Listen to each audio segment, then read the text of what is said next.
আমাদের এই গরু বিক্রি করে আমাদের সংসার চলে।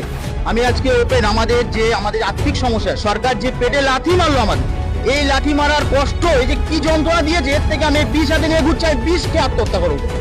কেন আমাদের মার্কেটে যা ঋণ, ভুষির দোকানে দেনা, ওষুধের দোকানে দেনা, আমরা করতে মেটাবো? আমাদের মুখ্যমন্ত্রীর কাছে দাবি, আমাদের কুরবানিটা সুস্থভাবে যেভাবে চালু করতে হয় সেভাবে চালু করুক। আমাদের কাছে ঘোড়া দৌড় দিতে হবে। আমাদের একাজনের বাড়ি 5-6টা করে লোন নিয়ে সব গরু তোলা আছে। আমাদের তো চিন্তা ভাবনা করুন, মুখ্যমন্ত্রীর কাছে আমার দাবি থাকলো, সবিচার করে দেন আপনারা। এইভাবে আমার সংসার চালাতে হয়, এইভাবে আমার সংসার চালাতে হয়। যদি গরু বাছুর না কি বেচতে পারি, খাবো কি, গলা দড়িতে মরতে হবে, এছাড়া কোনো উপায় নেই। আমাদের তো জমি জায়গা নেই, এই দিদি করে সংসার চলে। আর প্রতি বছর 12 মাসই ব্যবসা করি। গত বছর ভালো ব্যবসা হয়েছিল, গত বছর ভালোই বেচা কেনা করেছিলাম, তার থেকে ভালোভাবে চলে চলো। নতুন সরকার থেকে কি আপনি সুন্দর তাহলে জানাবেন? কি করে আমি তো কিছু, সরকার কি করবে না করবে সরকারের উপরে এখন ভরসা। সরকারই তো নিষেধাজ্ঞা আছে না? নিষেধ তো ওই করে তো আমাদের তো মৃত্যুটা হয়ে যাচ্ছে।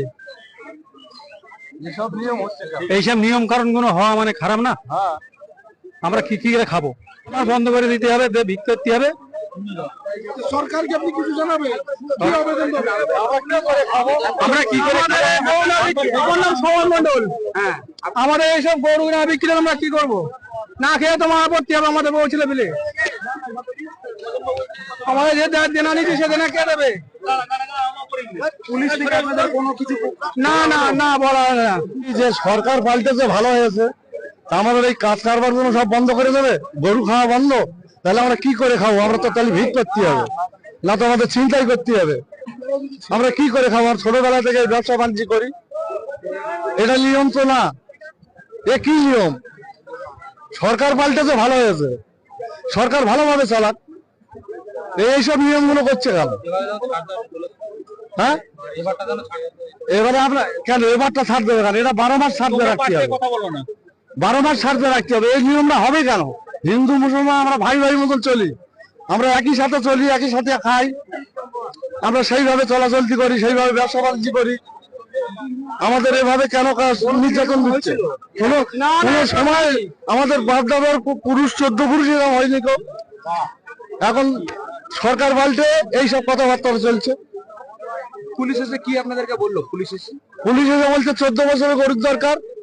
14 বছরের গরু একটা আছে হাটে, দেখুন একটা খরিদ্দার আসে না। সব লস আমাদের হয়ে যাবে। সবাই বলছে যে গরু ধরে নিল রাস্তায়, একটা গরু গাড়িতে করে নিয়ে যাওয়া যাবে না।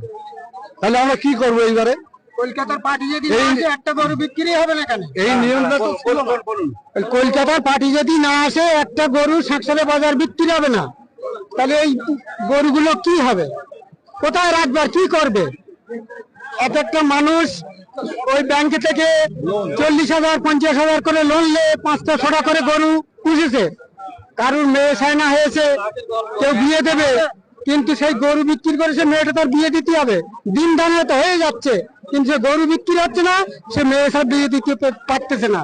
তাহলে কি যে প্রশাসন বলছে যে বেচাকেনা হবে না, বিজেপি সরকার এসে তো হিন্দুদের জন্য তো ভালো, তো তা ভালো কি করে হচ্ছে? আমরা তো এই করে খাই। আপনার কি এই করে খান? হ্যাঁ, গরু ব্যবসা করেই খান। আমার ধরো এই গরু না পুষে খেলে চলবে না। যদি যোগী আদিত্যনাথ যে কোনো কথা বলে সেইগুলো আমাদের চাকরি দেন, একটা যে কোনো কর্ম দেন, আপনারা গরু পোষা বন্ধ করেন। গরুগুলো তৈরি আমাদের গরুর পিছনে অনেক কষ্ট করতে হয়, গরু পুষে মানে আমাদের মানে গুণ আছে, গুণটাকে দিয়ে দিতে হয়।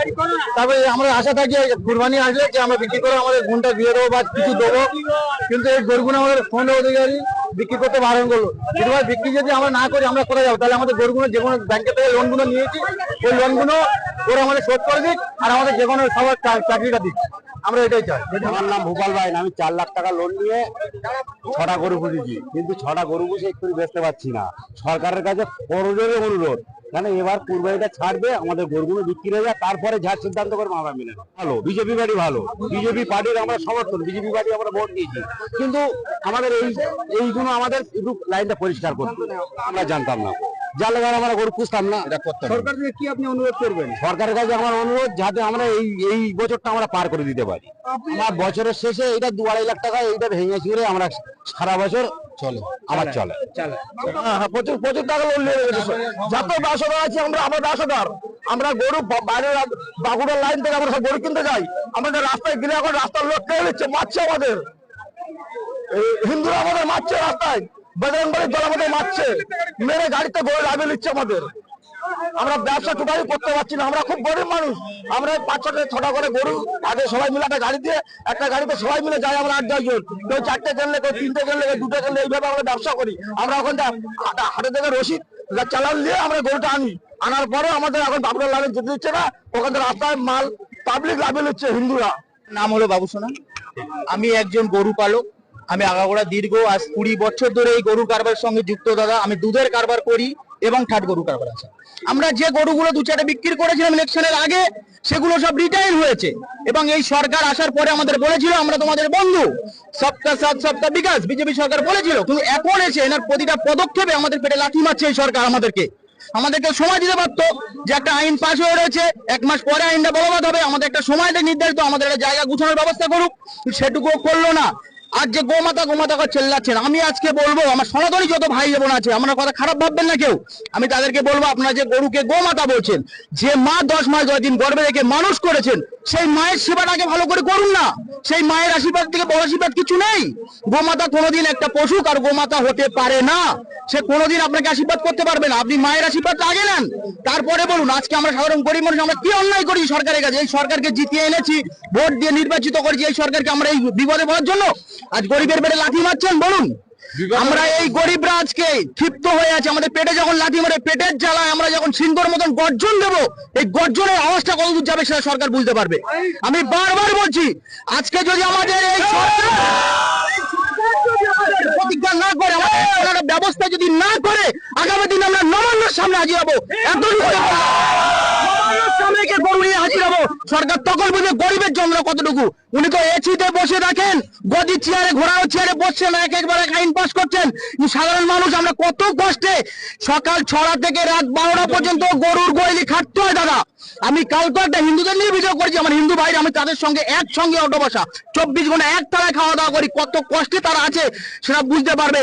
আমরা ভোর দিন সকালে 6টা থেকে স্টার্ট হয়, রাত 12টা পর্যন্ত এই গরু বলি। এই গোবর তোলা কি খাটলে একটা গরু দুধ দুধে গেলে তার লাঠি খায়লা খেতে হয়, খুঁড়িয়ে হাঁটি ট্যাবলেট খেয়ে আমরা তবু এই গরুর যত্ন করি দাদা। প্রত্যেক দিন এদেরকে নিজেদের বাচ্চাদের মতন করে লালন পালন করে মানুষ করতে হয়। তাহলে এই কষ্টে আমরা মার্কেটে যে ঋণ হয়ে আছে, আমাদের কি ওপর মহল ছাড়বে? যারা বড় বড় দোকানদার আমাদের কেউ ছাড়বে না? আমরা গরিব, আমাদের গলায় পা তুলবে, গলায় গামছা দেবে। এই অপমান সহ্য করার থেকে আমরা গলায় দড়ি দেবো না, বিষ হাতে নিয়ে ঘুরছে। বলছি তো বিষকে আত্মহত্যা করবো যদি আমাদের কোনো প্রতিজ্ঞা না করে। আমরা কোথায় যাবো? আমরা তো গরিব, আমাদের তো কোনো অর্থ সম্মান নেই, জমি জায়গা নেই।